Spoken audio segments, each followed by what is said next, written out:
the Chase Thomas Podcast, for people who have nothing but time to kill. Los Angeles Dodgers, because the Los Angeles Dodgers are trading and signing everyone. Because, as you see behind me, we've got the Braves on this very program, well represented as a longtime Atlantan, born and raised in Stone Mountain, Georgia. So you want to see them.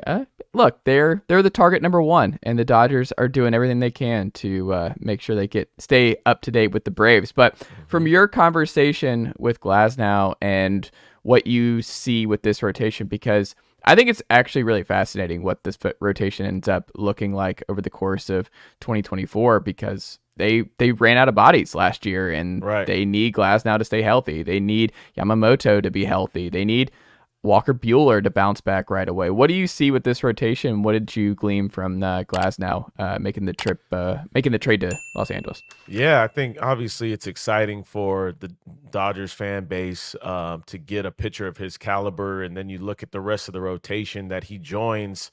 I think you start thinking about a rotation that can compete up against the rotation of the Braves and any other rotation in the National League for that matter, especially with Yamamoto being a part of it, what we saw with Bobby Miller last year. If Walker Buehler comes back anywhere near what we've seen him do, he's going to be exceptional. So I think we understood the Dodgers had to go and get depth.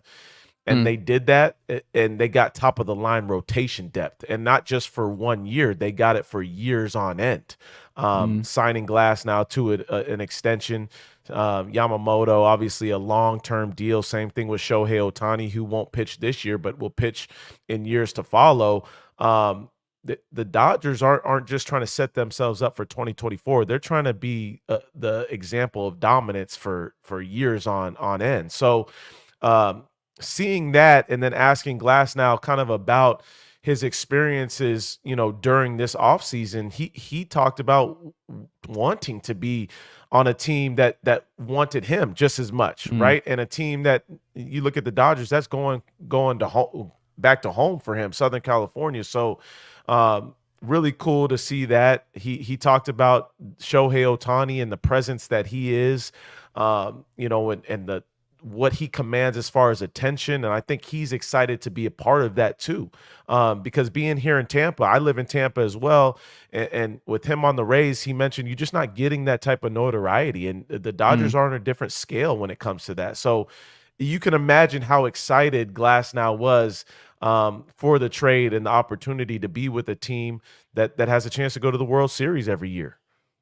Yeah. And it's going to be interesting to see what did you glean from him in the injury front? Do you think he's going to be okay long term? Because it's actually kind of a big play from both the Dodgers and the Braves with Chris Sale getting an extension after the Braves trading for him this week. It's just both teams really need these former aces, maybe still current aces, depending on how healthy they are and how many starts they're able to give them over the next 2 to 3 years. Is there one that you're more like, based on what you've seen in their track record, that you think is the better gamble? Where do you lean when it comes to Glasnow and Sale? Yeah, Glasnow is definitely an ace as of today. Sale, I think, still has a lot to prove in that fashion, because I think Sale, a lot of his performance depends on his velocity, and we saw his velocity dip in a major way last year. But the one thing about Sale is he doesn't have to go to the top of the rotation, right? He can be slotted third or fourth in that rotation with the Braves now, and not feel like he has to have a lot of pressure on himself. So I think the situations are a little bit different.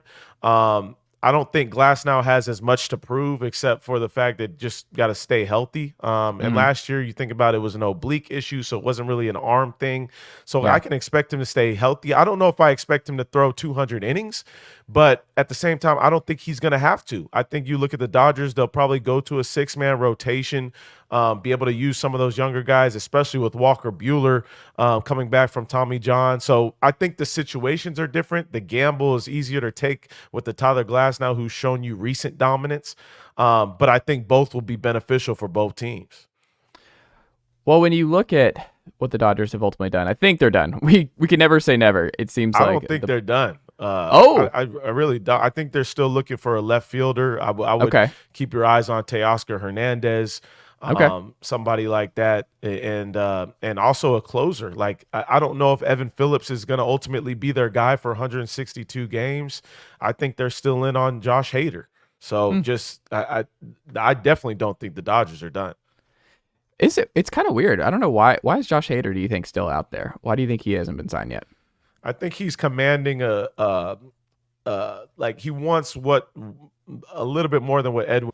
Go. Nicely done, nephew. The Chase Thomas podcast. Hell yeah.